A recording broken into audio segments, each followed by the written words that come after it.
All right, we're on a new project. I should have actually started when I took the lights off. The old Bronco, getting a full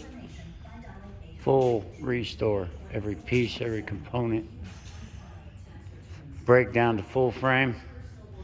Actually happy to do this when the customer's actually willing to pay for the whole thing to be done and done right. There's a little walk around of it.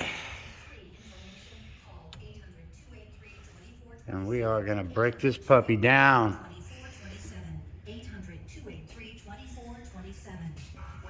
There's your motor.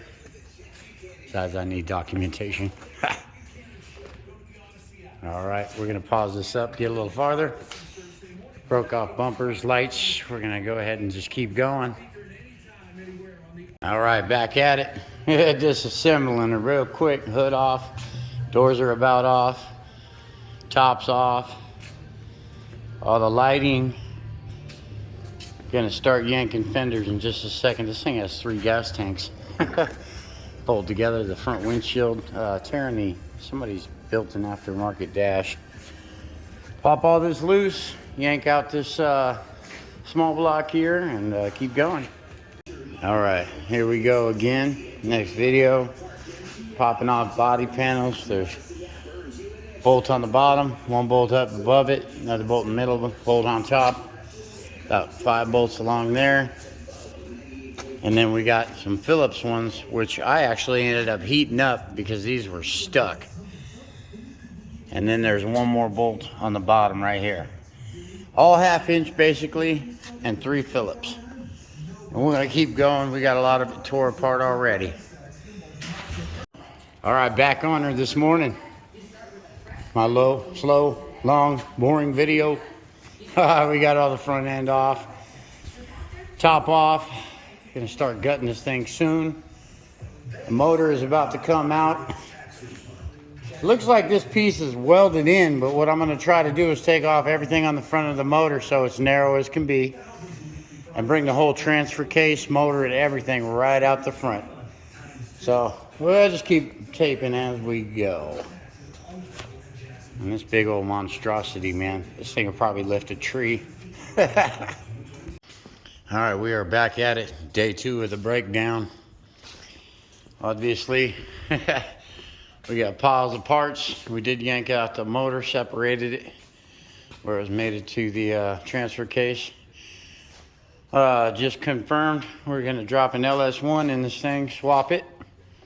Probably a good decision for reliability. We are replacing the core support. Somebody has like custom welded this thing together at one point. The bottom side on bolts. But anyway, long story short, transfer case, everything in here. Got to pull some measurements, make sure an LS is going to fit in there correctly. Get the seats and the rest of this stuff out of here. Update. Dash is coming out, and the custom wiring too. Putting a full new harness in. All the carpets are going to be removed, tailgate, and then hopefully tomorrow we'll be breaking it off the frame. All right, now back at the next segment. We're going to check this out, but we've got some pretty good damage under the carpet. So we're going to bust all these seats out, all this interior off, windshield off. Going to change a whole bunch of stuff on this thing. Everything's going to be brand new. Anyway, there's our damage. Obviously, these floor pans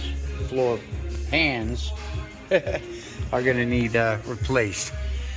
Yeah, all this is fully cancered in. Totally gone. So yeah, they're done. I'll cut it out. I'll show you how we got this. And like on some of my other videos, floor pans aren't nothing new to me. Bear with me. All right, as we proceed, we got the window off, front windshield. And when it folds forward, that's where you can access the flap, but this thing's kind of stuck, don't mind me. Old wiring's getting snipped off. We're going to 2-piece or 2-motor windshield wiper system. A few upgrades, floor is definitely done. We're yanking apart all the dash components. I'm gonna leave the knobs in place for now And we're going to be changing up shifters. This is going to be an automatic when we're done. Finish getting out vents and hopefully brake and steering systems off it in a second. Then we'll go ahead and lift the body. I got to mark a few things on here first on the frame for clearances. We're either going LS1 or 302 with the sniper system. We're about to pick our poison, and there's that extremely large 3 horsepower power antenna. There you go, we'll keep going. All right, now we're digging in the dash, started popping all the switches, access points to the wire there through the firewall, and over there in the far corner is another one. I'm gonna go ahead and leave everything connected at the dash, kind of see where we end up with new switches and what's replaceable. I think we can get everything though, so we should be okay. New venting, probably update this thing anyway as far as the HVAC.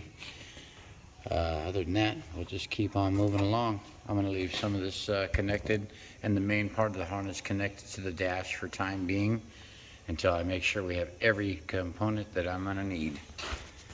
Alright, here's our bottom side. Getting everything lubed up, ready to pop apart. Go ahead and make a short little video because we got to put this whole thing back together. Oh, this is really good reference point.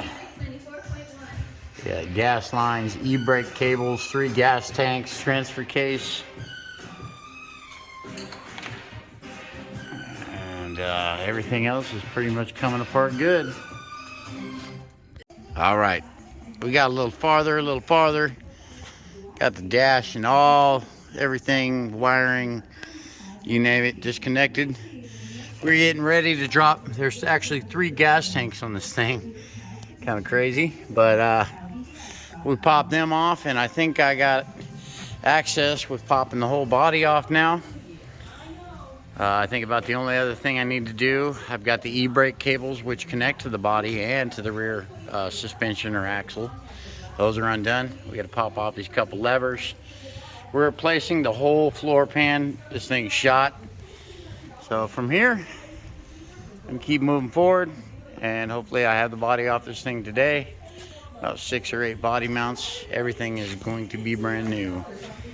And before we pop this out, I'm gonna go ahead and do a simple couple lines on the frame to kind of mark out core support, firewall, all that. So when we go to fit a new motor, make sure all the motor mounts and everything else will line up correctly and we're not screwing ourselves. So there you go. I'll resume on some work. I'm moving slow today. All right, back at it. All right, we got body busted off frame, everything loose, looking good. Now we're gonna go through and start cracking off suspension, power steering, shocks, springs, get this transfer case and drive lines out. Last little bit of wiring, all the brake lines, every single piece is going to start coming off. We got all brand new components, springs, shackles, bolts, hardware. We're going to be welding in new floor pans, quarters. We got new front fenders. Every piece that we could find we ordered. And there you go. Get a good little video so you guys see what we're up against and what we're doing. And yeah, it's always a good rule of thumb to generally take some good pictures, video, all that when you're tearing one of these down, because it's a hell of a lot more parts than you would think. Even something old and simple like this, a ton of parts. And I generally, you know, kind of common sense know a lot about these old vehicles, yes, but hey, nobody's perfect. I still make mistakes, flaws, forget little minor details as well. Get yourself some good video. Just make sure you're prepared for everything you're about to walk. All right, thanks for watching. Bear with me and I'll get back on video. All right, back at it. Obviously we got the body lifted off the frame, and yeah, this body, we're gonna be replacing the whole floor pan. All this goofy added on stuff, metal, Yeah, everything's jacked up down here. Anyway, we're gonna cut all that out and start over. And quick one out here. We got the frame. I'm simply just, I've got this thing all the way busted down. I'm gonna clean everything up. And then I'm gonna leave these mounts, and I'm gonna mount this back to that body. Now why I'm gonna do that is because this frame holds that body straight. If I put this thing on the lift rung, it kind of folds like a banana. So for example, we're probably gonna weld my fingertip top of the door to the back top of the door, little cross braces, one on each side, just to hold the body from flexing. We don't want it to flex because we want everything to fit right and be like it's supposed to be. So we'll go ahead and continue on. I'll get this cleaned up, start filming again. Bear with me. All right, after blood, sweat, and tears. Okay, well, maybe no blood. I lied. I'm fibbing. But anyway, we did a quick clean, prep this up. It is going to be getting sandblasted, so I'm not worried about all the creases, corners, etc. I just wanted it decently clean. We're now going to remount this to the body, so I can cut out this whole section up here up front where the floor pans are toast with no butter, and mock everything up. Make this happen, man. We want this whole thing down to bare metal, coat it with rust paint, undercoating, everything right. This is going to be a great build, so stay tuned, man. This will be the one. All right, next day, here we go again. Okay, we're going to take our slightly cleaned up frame, rebolt it to the body. Why I'm doing this is to keep the body flat, because I'm going to be putting in all new floor pans, and I don't want this thing bent like a banana when I weld, because it'll stay that way, and then the fruit won't be healthy. Yeah. But long story short, we're going to go ahead and get this thing bolted back to, mate this back up. Bear with me. I'll get more recording here in a minute.